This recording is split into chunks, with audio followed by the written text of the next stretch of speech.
and it's a real honor to be able to speak with you guys and to be invited by Amanati to do this.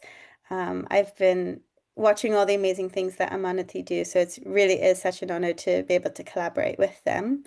So for those of you who don't know me, I'm Iman, and I am a speech and language therapist. Some of you might also know me in my role as the head of learning support at the S I Madressa, part of Hajjat Stanmore. Um, in my role as a speech and language therapist, I work with children across school age, so from sort of preschool age into primary school and secondary school. And I work in schools, I work in clients' homes, I work remotely, I do consultations across the country. So I get to work with quite a lot of children and families with quite varying levels of need. And I've been able to sort of bring that experience into the madrasa setting. And currently at S I Madressa, we have more than 45 children who are on our SEN register. And I'll sort of go into a little bit later in terms of what we do to support them. But that is sort of, something we're very proud of, that we've, look after as many children as we do. And I'll also talk to you about some of the initiatives that we have going at our madrasa, because I know ultimately what many of you have come here today is to find out how you can mirror and have similar types of inclusive practices in your madrasa, inshallah. The other thing that I get involved in is offering training to other madrasas and sort of giving them, helping to upskill members of staff or volunteers and helping sort of uh, our sort of leadership teams to be able to set something up. So, inshallah, hopefully, this information is a good place for you to start if that's something you're looking at doing. And as if I'm not doing enough, the last thing that my most recent initiative is Imagination, which is a relatively new thing, which is hopefully going to roll out a little bit more in 2026. And it is sort of separate to my work at Madrasa, but very much thinks about the inclusivity element of Islamic education. And the goal is to create inclusive and play-based access to Islamic learning. So last year, we produced 30-day Ramadan activity books that had 3 different levels, and we were able to offer those to children of varying levels of need, and not just children who had additional needs, neurotypical children too. And inshallah, hopefully, we will have more resources to show you in the coming months. So that's a little bit about me, to give you some context. And in terms of today, there's a lot that we could cover. And I know you all filled in a form and mentioned some of the things that you'd like to hear today. And there was quite a range of things, so we won't be able to talk about everything today. But what we thought would be a good start was thinking a little bit about the statistics, so thinking about the prevalence of the types of needs that we see, because I think the first step is actually understanding what we're working with. Then we're going to think about why the prevalence is the way it is and what are sort of the root causes of some of the needs that we see, to create sort of that more holistic picture. And then we're going to move on to inclusion and thinking about why it is important to have an inclusive madrasa and think about what are the barriers to it, because I think it's something that we could probably all agree on from right now before we've even started, that it is important to have an inclusive madrasa. Hopefully that's something that we all share as a ideology, but it's not as easy sometimes as it is said. So we're going to think about what the barriers are. And then, of course, talk about solutions, because there are solutions and there are ways forward and there are first steps to be taken. So we're going to do that, and we're going to think about how we create that positive experience for our kiddos when they come to madrasa. And then what we'll do at the end is we'll kind of get some feedback from you all about what sorts of um, initiatives you'd like to see, what sort of trainings, what sort of offerings would be helpful for you to take the next step and continue to gain the knowledge and inshallah create that inclusive madrasa for all your children. And we will have time at the end as well for Q&A. So just something to say about that is if you have questions, if you don't mind popping them in the chat box, and then we will sort of work through them at the end. And then there'll also be an option at the end once we've stopped recording, then you can also unmute and ask your questions if you'd like to as well. But feel free to pop things in the chat box as you think of them. So, having a little look at the numbers and what the numbers tell us. Now, this is just a highlight, and it doesn't cover all the different types of needs that we see in madrasa, but I've kind of picked the ones that I think we see quite a lot of and things that are important to start the conversation. So autism is a big one that I think we see in pediatric settings in particular. And what the current statistics show are it's more than 1 in 100 across adults and children, actually. So if you can imagine your class of 30, you might see one child in your class who has autism. This is what the numbers will tell you. When I think about the classes that I see in madrasa and the classes that I see in my work, it's probably actually ends up sometimes being more than that. And given how long the wait is for diagnosis, you probably have more children in your class who do have autism, but they haven't been diagnosed. So that one child who does have an autism diagnosis based on statistics will be a child whose, parents have patiently waited for an assessment and finally got the assessment and have that label. But there will be others who are waiting. ADHD is another one that we see a lot, and that's approximately 5% of children. So statistically, in your class of 30, you might have one or two. And again, long wait list, so take those numbers carefully. And global developmental delay, which is a terminology we use for younger children who are not meeting their developmental milestones. Later on, after sort of age 5, 7, then it becomes a learning disability. So that is sort of 1 to 3% of children under the age of 5 are experiencing a global developmental delay. And some of those, if those delays persist, they turn into a learning disability, and that's how they're classified. So that's approximately about one child perhaps in your class, 0 to 1. Then we've got developmental language disorder, which is a lot more common than people think. And as you can see, more common than things like autism, ADHD, global delay.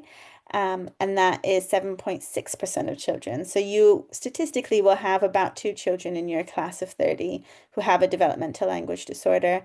And just very briefly to explain what that is, that's a child whose language is, significantly below what it should be for their age. And that could be their understanding or their ability to express themselves or both. And that often comes with a lot of sort of comorbid social communication difficulties and mental health. And then looking at social, emotional, and mental health needs, that's 20% of children, which is a very high number. So that's 6 children in your class of 30.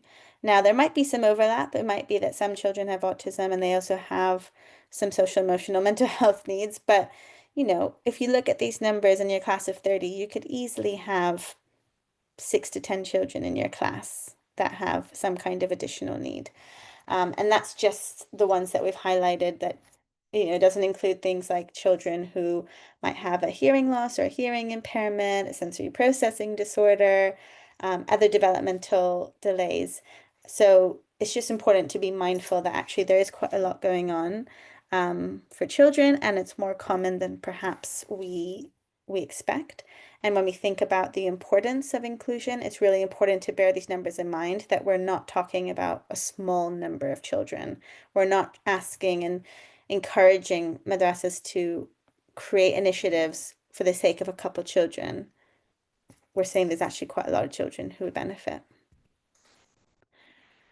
So the question I often get asked is, why do we have so many children who have additional needs? Where is this coming from? And the most common thing I hear is, and particularly people who are maybe older than myself, who will say, well, when I was growing up and when I was in school, there were never children with additional needs. Why do we all of a sudden have so many?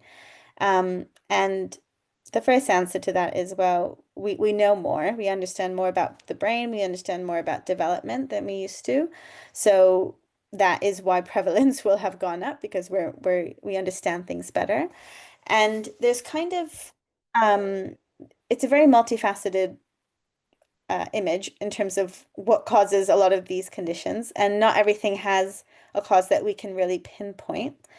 But I think for the sake of starting the conversation, we can kind of think about it in terms of things that are really not in our control, things that are just sort of biologically happening, and things that are perhaps environmental that we do have control over. And when I go into those, I will remind you again that, I'm not saying, for example, that things like technology cause autism or ADHD, but they interact with a genetic predisposition.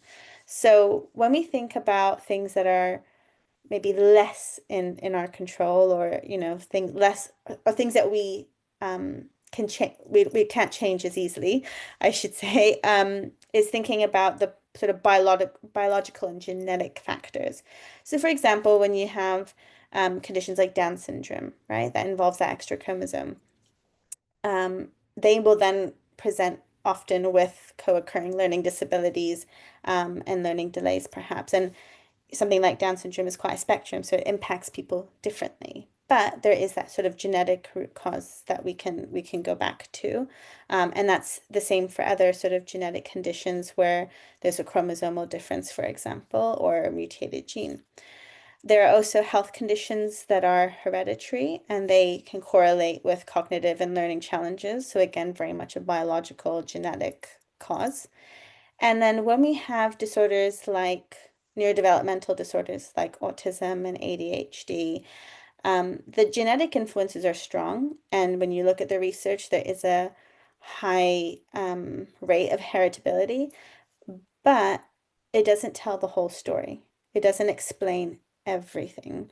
So researchers are still looking at the impact of environment. They're still looking at the impact of prenatal conditions. We already know, for example, that when a mother's pregnant with her child, and if she's experiencing a lot of stress and there's high cortisol, that is traveling through the placenta, it's going to the child, and their biology is already being impacted. But it's not because of a genetic thing, it's more of actually mom's stress levels were really high for a whole host of reasons, personal reasons, environmental reasons. But nonetheless, that high cortisol has traveled to the child, and their brain chemistry is already changing, and there is research to support that. So when we look at neurodevelopmental conditions like autism and ADHD, we are kind of seeing a picture where, yes, there is maybe a genetic element. We can see that there's a heritability factor, but actually, the environment of the child is playing a role. So the genetics and the biology are coming together with the environment, and things in the environment that might be interacting with the genetics to then sort of act as a catalyst, I suppose, to developmental differences are things like technology. And that's a big one, right? We talk a lot about screen time and not having so much screen time and how much screen exposure. For people who are interested in sleep hygiene and look at it for themselves, it's true for everyone, right? That looking at a screen right before bed, and I mean, we've not really timed this presentation very well because we're all looking at a screen probably before we go to bed, but we know that that blue light is having an impact on brain waves and brain chemistry. And we know for children, especially with their very, malleable brains, their brains are going through so much change that the high levels of technology and screen exposure, that isn't sort of regulated, it's often quite excessive in some situations. It can have sort of associated risks in terms of language development, attention, executive functioning, social emotional skills. Um, if you want to get a really good understanding of how things like technology, and then I'm going to go on to now social media, has played a role in children's development, please read the book, The Anxious Generation. My goodness, the information in that book is gold. And if I could buy every single person in this world a copy of the book, I would. I highly, highly recommend it because it presents so much research on the impact of technology on development. And again, it's not claiming that it's the cause of it all, and that if you just don't have so much screen time, your child won't have a developmental disorder, developmental delay. But it really helps you kind of see how it then acts as a catalyst to sort of underlying needs. Um, Moving on to sort of social media, thinking of cultural sort of pressures, we can see a lot of research that this sort of new age way of communication, particularly in young children, is resulting in a lot of social, emotional, mental health, behavioral difficulties. Children's expectations of the world, their understanding of societal norms have been skewed because of what they're seeing on social media. And a huge problem, and again, it's talked about in the anxious generation, is social media wasn't actually designed for 10, 11, 12-year-olds. But the number of 10, 11, 12-year-olds on there is shocking. So these poor little brains that are still learning and developing and trying to experience the world and should be learning social communication and social norms and how to interact with their peers through play and by being outside and running around with other children and playing board games, they're now learning by playing Xbox and PS5. And if you're lucky, maybe they'll be wearing some headphones and actually talking to the person that they're playing with, but that opens up a whole nother can of worms for safety.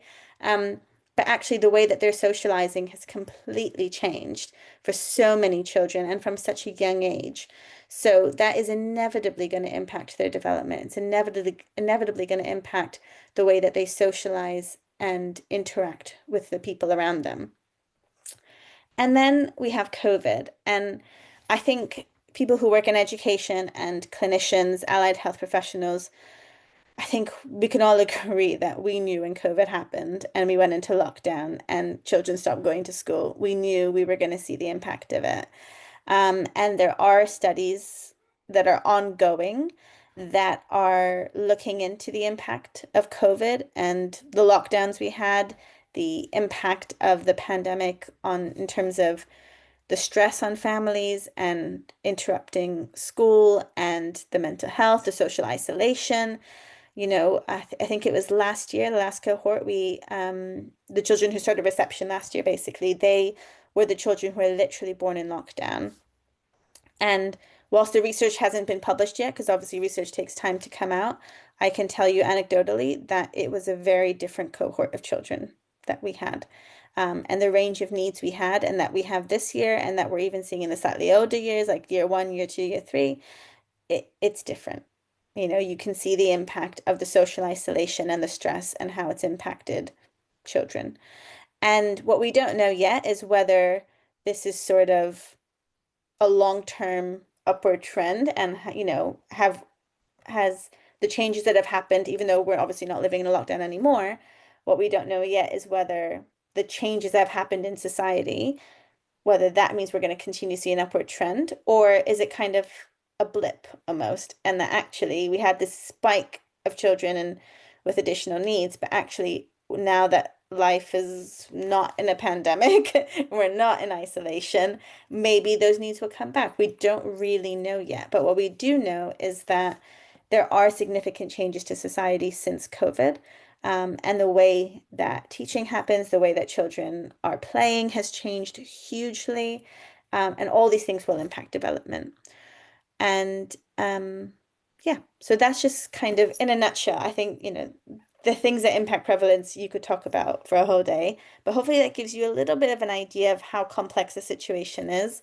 And even, beyond this, I think also just remembering that prenatal and perinatal situations also play a big role in terms of development as well. So it's quite a complex picture that we're looking at, and it's usually multifactored.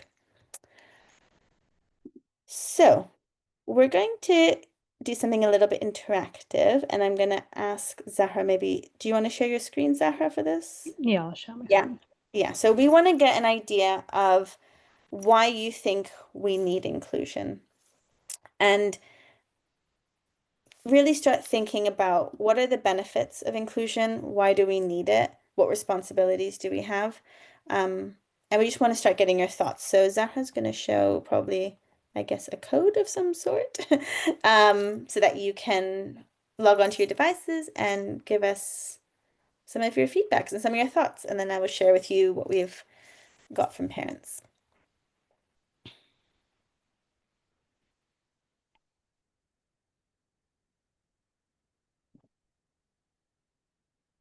Or just give me a moment. Yeah. Okay, so if we go on www.menti.com. We can see that. Can we see the screen now? Yeah. Yeah. So menti.com, and you use the code 93635543. And then I can send it on the chat as well. And then the question is, why do we need inclusion? Why do you think inclusion is important? I've sent the link as well.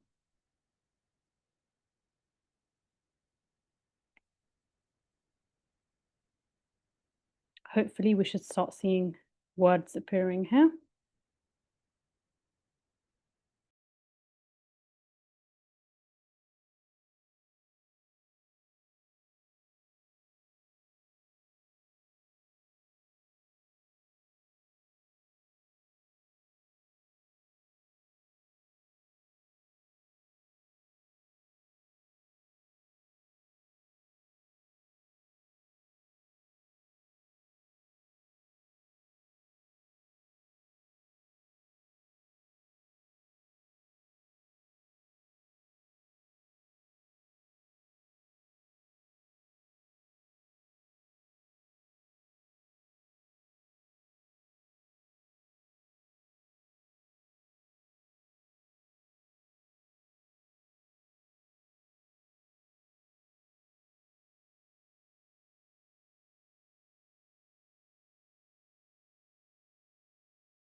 Some really nice ideas that are coming up. We'll give it maybe another minute or two for people who are still putting in some ideas. So think about why we need inclusion, why it's important, why is it our responsibility in madrasa to provide this kind of service.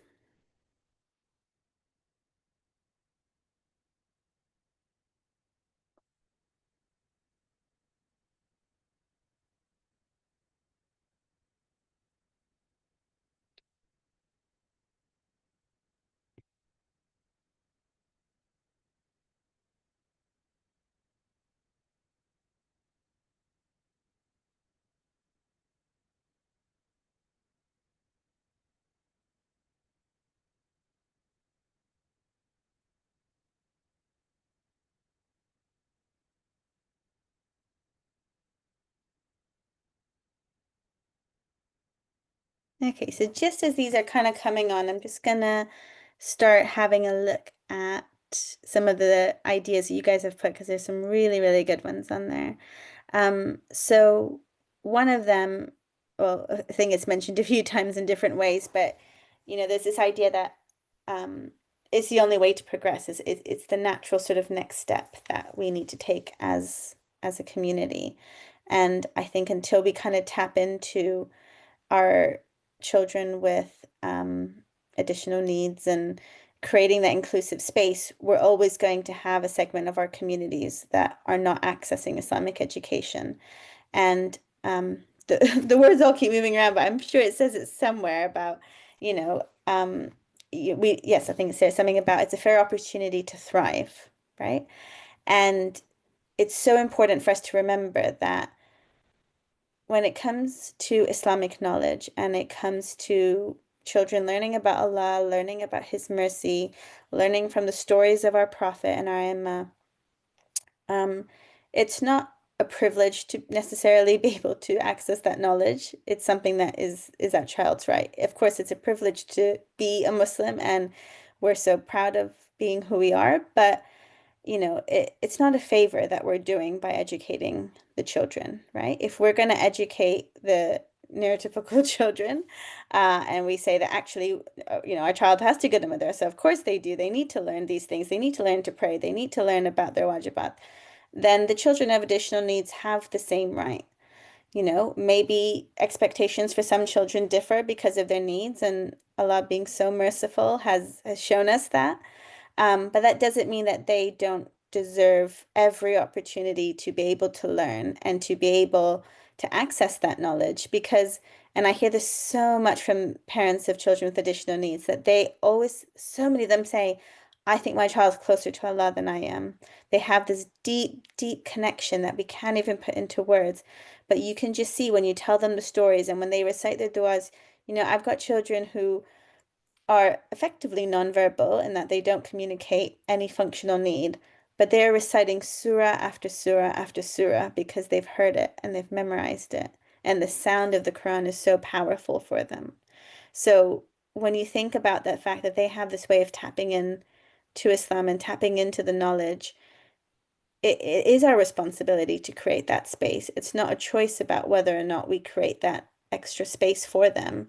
It's their right to be able to access it the way it's the right of any other child. Some of the other ideas we have on there is a sense of belonging, and that is a huge one. And I'm glad that the Menti bubble has made it so big on the screen. So many parents I speak to, and I will share some parent feedback that I've gotten. They say that they want their child to feel part of the community because, again, that's their right. They have every right to be part of the community and have that sense of belonging, and get access to all that love and nurture and care that we give children in our communities, as anyone else. There is a So there's a few points in here about skill building. So talking about social emotional skills, helping them to, understand the world. So it is about offering, a service where they can develop and they can access new situations. And we have some things on here about promoting healthy education. And it's moved around on the screen, but yes, education in a safe setting, accessibility for all. And I think, there was one that was sort of tapping into this idea that actually it's important for the other children as well. It's really important for neurotypical children to understand that there are going to be children, and eventually when they're adults, adults too, that they will interact with on a daily basis who might learn differently, might experience the world differently, might see things differently, might need some extra support with things that they don't need extra support with. And it's so important for children to develop that empathy and that compassion and to see that those children have every right to be in the classroom with them and that actually sometimes we're going to make accommodations for them because that's the fair thing to do. It's about making sure that everybody has equal access, even if that means that some children are given more support than others. And, it's one thing for us to educate ourselves as adults, but we also need the children to grow up with that sense of compassion and that understanding so that they grow up to be adults that are creating inclusive spaces as well. If the children are kept separate and nobody sees them, then they won't ever really be able to, you know, the community won't be able to learn how to be their friend, to be their brother, to be their sister. Some other bits in here is that everyone feels empowered. I love that. Um, feel respected, building a child's self-esteem, to value students, yeah. Humanity, yeah. It feels like a very obvious thing, right? It feels like of course we need to be inclusive. Like, why wouldn't we? But it's important to keep these things in mind so that when we're making decisions about where to put our efforts and where to start, growing things in our madrasa settings and our Sunday school settings, that we're really thinking about actually inclusion is really important. And are we putting enough resources into something that we can all agree is extremely important and integral in our communities? Okay. Zahra, are you okay if I switch over back to the slides? Thank you everyone for sharing your ideas. So just to give you some perspective on some data that I collected from parents. So actually some more statistics. I should have put that on the agenda, more statistics. So I sent out a survey to some parents, not just parents at the madrasa where I'm at, but Zahra shared it more widely. And this is just to give you an idea of kind of the the cohort of people that we're trying to support. This is quite a small sample size. I hope, I think some bigger research will probably happen, some more official research than my Google form. But just to give you some insight, so in terms of the age of children, most of the people who responded to the Google form had children age 5 to 10, so looking at primary school age children. And then there was a percentage of people, about 21%, that were 11, 15, so going into that secondary school age, and then a small percentage of people 15 to 18, so kind of heading towards the end of school. And the kinds of needs that they mentioned about their children. So, autism was the highest percentage on there. So that's where I said take those official data points, I suppose, with a pinch of salt, because um, the people who may be accessing your madrasa with additional needs, the demographic might be different. But then we also had about 41% or so people who had ADHD, children ADHD. Speech and language delay was quite high on there too. We also had global developmental delay. About 30% of the people who replied had a child with a global developmental delay. And we also had children who had chromosomal differences. But you can see that from the data we collected, that was a smaller percentage. And other diagnoses that were not on here that parents listed was deafness or hearing loss, auditory processing disorder, and sensory processing disorder. So that's just to give you an idea of the kinds of needs these children have that parents are reflecting on. And of those, we asked them whether they were attending madrasa, and if not, why. So out of the children that we surveyed, only 35% were attending madrasa at all. So the rest of that, 65% were not. And the terms of the reasons, they were kind of more or less equally split between parents choosing not to send their child and not knowing that there was a madrasa that would take a send child. You can see there's a small percentage, it hasn't told me what the number is, but a small percentage of children who are on a wait list. And actually 14% who have a local madrasa near them, but who have told them that actually they won't take children with additional needs. So it kind of starts beginning to paint this picture now of what we're dealing with, and that actually of all these parents who have taken the time to share the information, only 35% can actually send their child to madrasa for whatever reason. In terms of the children who are accessing, so of that 35%, about 55% of them, their madrasas are offering them a one-to-one if their child needs it, and 45 are not. So that begins to tell us a little bit about resources and what resources are available. And then we asked them about whether there was a presence of a SEND department or learning support team at madrasa. So again, this is really capturing the people who are attending madrasa, and or who are perhaps on a wait list. And 65% said yes, and about 35% said no. So I think again, if we surveyed all the madrasas that we could get hold of and find out who has a SEND department, we might see slightly different statistics. But again, just painting a picture of the cohort of the sort of population of people that we surveyed. So what we then want to think about is with all these sort of numbers and statistics in mind, what are the barriers to being able to create a more inclusive madrasa? I've only listed 4 in here. It's not only 4, but these are just 4 of the ones that I think are quite prevalent, and that when I have conversations with other leadership, people in leadership and other madrasas, what seems to be coming up. So the first one is leadership itself. And, you know,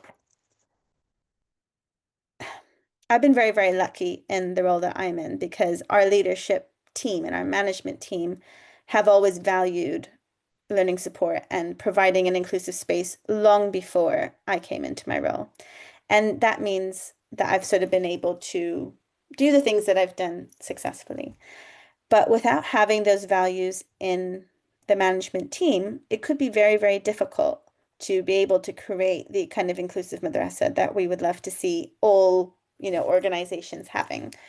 And if the individuals in leadership are placing a value on supporting SEND children and they make it a priority and they acknowledge the responsibility that they have to provide that space, then everyone working under that leadership sort of team is going to be valuing it too.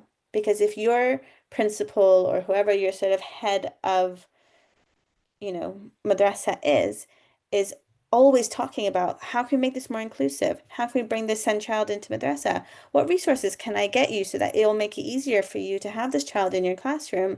Then you as the teacher or as the volunteer or person supporting an admin are always going to be thinking, how can we fix this? What can we do? Thinking about it positively. But it has to be spoken about from the top. And there will be sort of things like funding, which we'll talk about in a moment, that plays a role too. But I think if that value and if that passion and that compassion is there as well, it goes a long way in empowering everyone who's working under that leadership to be able to create that inclusive space. Then, of course, we have funding, which is something that is true not just in our sort of madrasa settings, but it happens we see this in schools as well, right? If we had an endless pot of money, there's amazing things that we could probably do for our children with additional needs. Having a special needs department means that you do need to have some kind of equipment, specialist teaching resources, sensory tools. But at the same time, you don't need to have an entirely kit out room that has all the fancy things that you would see in a special school, for example, but you do need to have some things. You can't get away with the bare minimum. So you do need to be able to invest in sensory toys and things that children can access to have their breaks and so on. You may need to hire specialist one-to-ones for some children who have quite significant need and need someone who is more experienced. And sometimes that means you need to hire people to do that. The other thing that often comes up as a barrier, and I experience this on a weekly basis, is volunteers and not having enough of them. And when you do have the right number of them, making sure that they're a consistent team of volunteers. When you work with children with additional needs, you really want to be working towards a model where the same people are supporting the same children and building that rapport, building that relationship. Um, you know, and ideally, we would like that across madrasa and all the teaching classes and having the same teachers always teaching the same groups. But if a teacher's off sick or, things have to move around, you send cover. But it's much harder when in a learning support setting, because when you start bringing in new people every week and you keep moving people around, it really can dysregulate the children. So having a consistent team of dedicated volunteers, is a barrier. And they don't need to be specialist people. They don't need to have the Sen experience. Alhamdulillah, I have the most amazing team of volunteers, but most of them do not have professional experience. They've learned on the job, but they've come in ready to learn. We train them up, we offer training, and they put the two together. And just because they come every single week and they're consistent, they've gotten to know the children, they've learned the strategies. Many of them are parents themselves. So much of it is really just tuning in and listening to the child, because most of the time the children will tell you exactly what they need and how they want to be helped. But having that consistent team of volunteers and the right number of one-to-ones and so on, can be a very big barrier, to being able to offer a high level of inclusive services. And then resources. So that's teaching materials, visuals, there's some great stuff on Twinkle, but often, when you think of an Islamic setting, it's not always appropriate to use some of the visuals that you get online. And so I think a big barrier that we have right now is that we don't have enough Islamic Sen resources. And that's what I'm hoping with Imagination, we will start plugging some of those gaps, but there's a lot that needs to be done. And it's not just having those resources, it's having different levels, because there's such a huge spectrum of children with additional needs.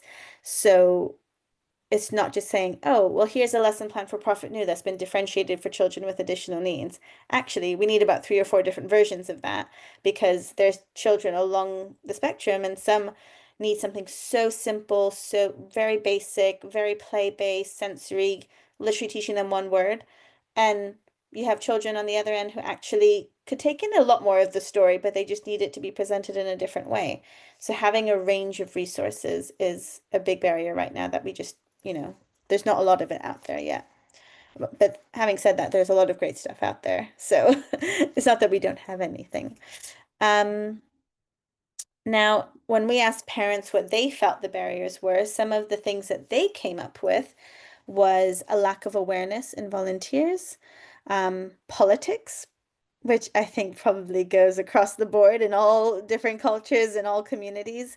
Somehow there's always lots of politics about where things are going to come from and who's going to do what and how are we going to set up these teams, and we spend a lot of time being very pedantic about things, and sometimes that bigger picture can get lost. Not enough madrasas that cater for Sen. Um, and that is something that I talk about a lot, that, at SIM, we have a huge wait list of children waiting. Um, but if more madrasas had a learning support team, those children maybe across 5 different madrasas, if every madrasa took two, we wouldn't have a very long wait list. But because there aren't enough places that are willing to take children, we end up with having quite a long wait list in the one places that do have a learning support department, and also people having to travel very, very far to come to madrasa because that's the madrasa that will take their child. So I have got children who travel 2 hours in the car to madrasa and 2 hours back home every Sunday. But that's not because they don't have a madrasa that's near to them. So the other one is volunteer time. A parent has said nobody has time. And I also feel that some people are scared to help in Sen, and they feel they don't have the skills to help, not realizing a lot of it is picked up in practice, and some children just need a safe person present. There's lots of ideas in that quote, but I've copied it all because it was spot on. It is difficult to get people to commit to helping in learning support. And again, I think post-COVID, we've seen a huge shift in people's willingness to volunteer. Um, I think people are also, as this parent has said, scared to help and send. They're worried either about how are they going to handle the needs. They're worried they're going to make it worse because they're going to say something, and they're so worried that they just think, oh, it's just better for somebody else to do it. But actually, when a parent has a child with additional needs, nobody gives them a manual saying, here you go, here's everything you need to know, and I'm now going to digitally download it into your brain so now you know it. No, that parent has to educate themselves. They learn on the job, they learn on the spot day in, day out. And the first, it's hard to begin with, and there's always going to be times when it's hard. It doesn't just go from hard to easy. Um, but they figure it out and they keep going and they trial and they error. And actually, what this parent said about having a safe person present, that is the key thing. Most of these children need someone who can just help them to regulate and to help them feel like it's okay, we can problem solve, we can figure this out. And a lot of these children are so good at being able to solve their own problems and tell you what they need and figure it out, but they need somebody who they can go to say, actually, I need a movement break, I need a sensory break. There is obviously lack of training and teacher support on here. And when I think about the reasons that I have to give parents when I tell them why their child's on a wait list, it pretty much always comes down to I don't have enough one-to-one staff to be able to take your children, um, and lack of training as well. So we sometimes lose volunteers because they don't have the kind of training. We haven't been able to train them up as much as we'd like to, or we have children with more significant needs who need more specially trained people. Um, so that plays a big role. And then over here, you've also got judgment from others. So I think a lot of parents are sometimes scared to advocate for their children and say what they need because they're so worried about the judgment. And I think, again, that's something that goes across community settings, and something that we have to keep reflecting on and keep learning from, is that we cannot be creating spaces where people feel scared to come and ask for that help and they fear that judgment, because we know none of us are in a position to judge. Only the Almighty is there, and He has so much mercy that if we can even tap into a little bit of that mercy for these parents to create that space, it will go such a long way. So we've talked a lot about the barriers, but you're probably thinking, well, Iman, what are the solutions? What do you want us to do? Um, so I think the important thing to highlight is there isn't a gold standard. And just because one place does something doesn't mean, oh, well, it needs to look like that for us. It's going to look different in each community and in each madrasa. It depends on how big your madrasa is or how small it is, how your management team is structured, how many children you have with additional needs, what range of need do they have, what volunteers you have. So it's not that there is just this level of achievement that you must have, and until then you're not there. It really is looking at what you have, um, what needs your community have, and what resources you have to be able to start offering, and then you build from there. And and from where our learning support team started long before I was there to where it is now, it's gone on a long journey and it's going to continue to go on that journey. So it's just about this constant sort of evolution, I suppose. Um, it starts with leadership. So you need to have somebody who's willing to take charge, somebody who's willing to spearhead it. It takes time, I'm not going to lie, and it takes resources to get it off the ground. And it's a commitment. You're asking somebody has to make that commitment that actually this is what I'm going to focus on. It's not a short-term project, and you need a team of people to see it through, but you do need someone or two people to really, you know, make it their main focus at madrasa. So, I've spoken to people who have other big roles in madrasa and then they try and take starting a learning support team on top of what they're doing. And it's so commendable because it shows how much they really, really care about creating that service in their madrasa.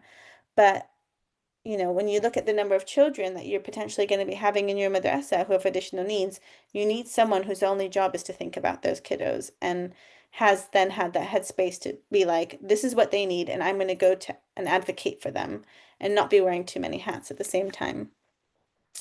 It also starts by raising awareness. So you need to start thinking about how you're going to get volunteers to come and help to support these children and where's your funding going to come from.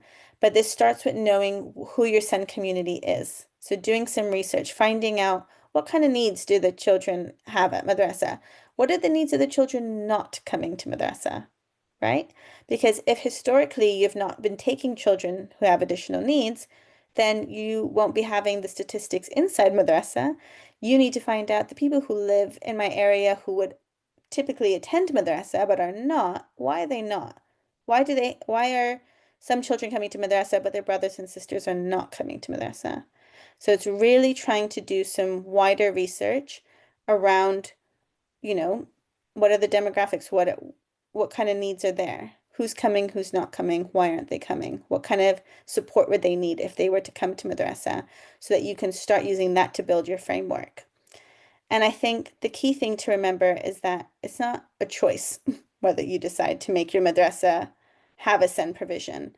I think some people will come to me and they'll say, wow, it's so amazing what you guys do. And I'm not going to lie. I mean, I appreciate the sentiment, but it's my biggest pet peeve when people say that because it's not a choice. We don't decide, oh, you know what? Let's do something really good and set up a send department. I mean, I'm not even the one who set it up. It was there before I came along.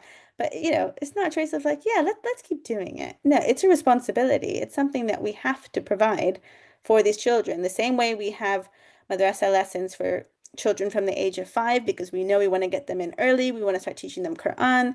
We have it all the way up until the teenage years because we know that they need to be learning all the sort of social skills and all the sort of akhlaq and how to handle situations as they go into their teenage years. It's with the same sentiment that we have to offer this sun provision. It's so just as it's our responsibility to be teaching the young ones Quran and seeing them through to their teenage years, it's our responsibility to have a sun provision. So we need to start thinking of it less as a choice and as a responsibility.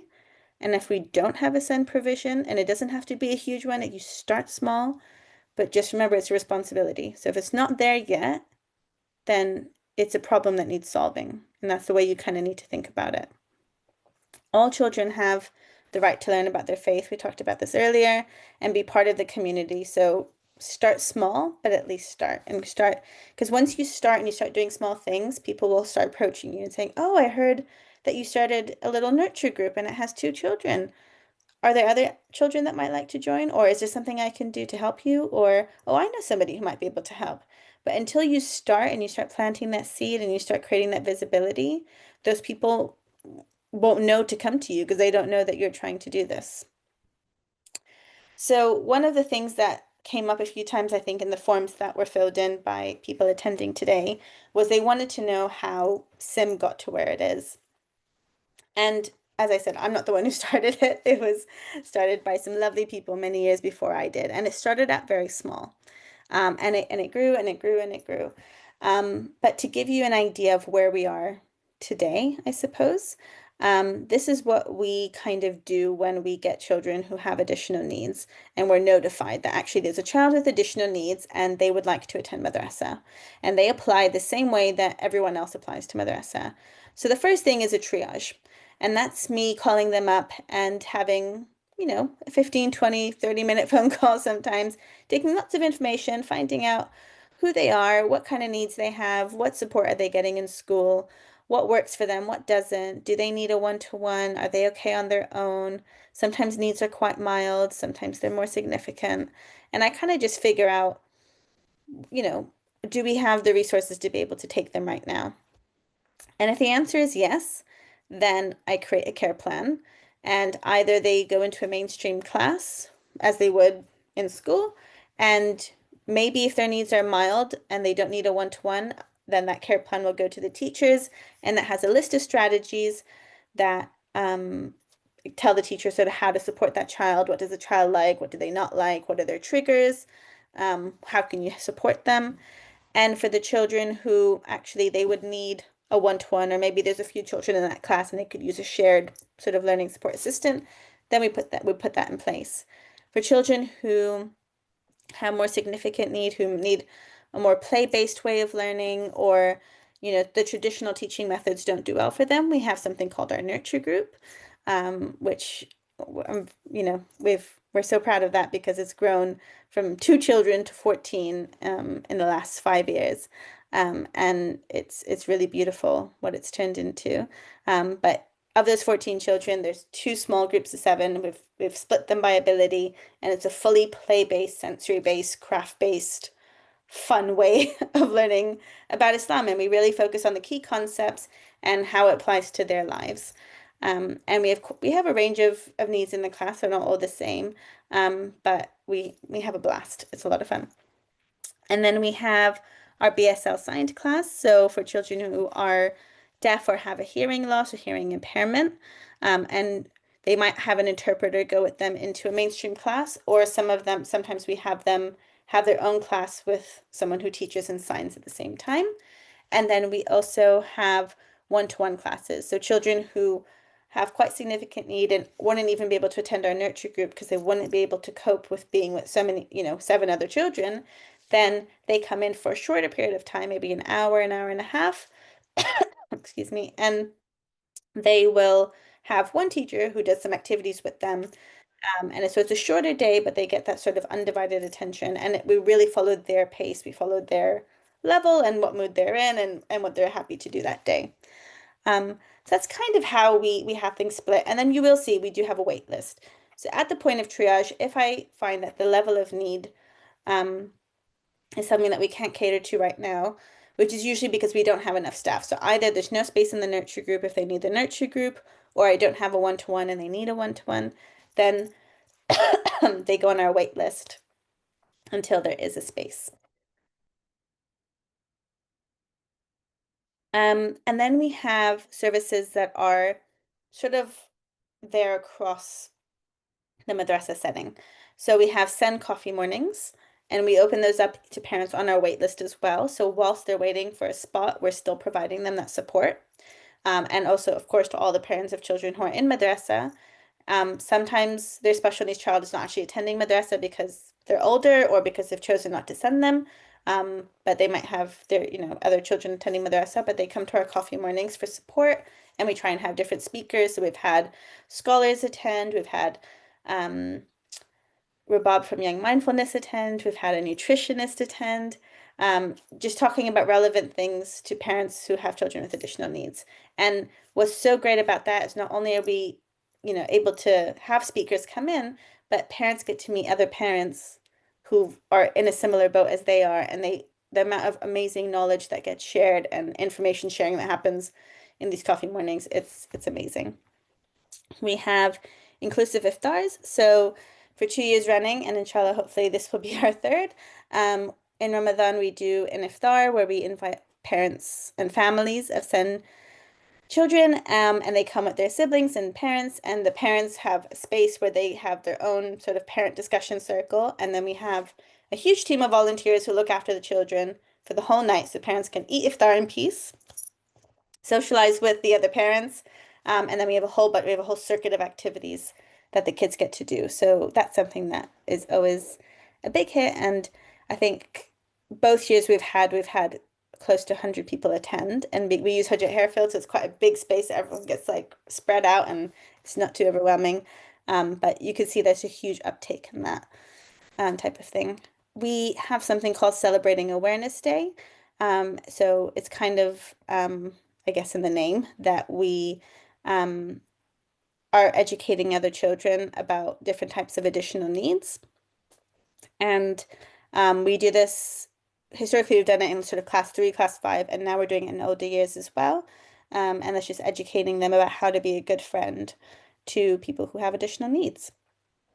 And we also make sure that we sort of adapt our events in ways that promote inclusivity. So if we're having, a wiladat and there's going to be nasheeds playing, they'll turn down the volume when children are sort of overwhelmed, or if we know that we've got our nurture group coming down, I don't even have to ask anymore. The madrasa just know, actually, let's make it softer so it's easier for them to be able to cope.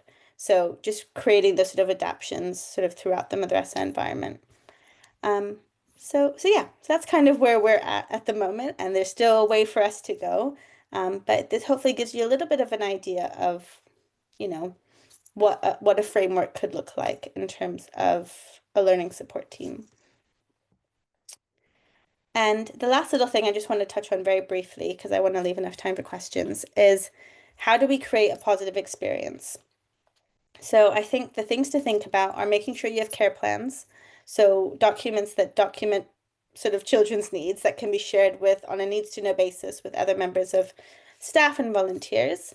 Having sensory spaces. So children with additional needs need movement breaks. They need to be able to move around.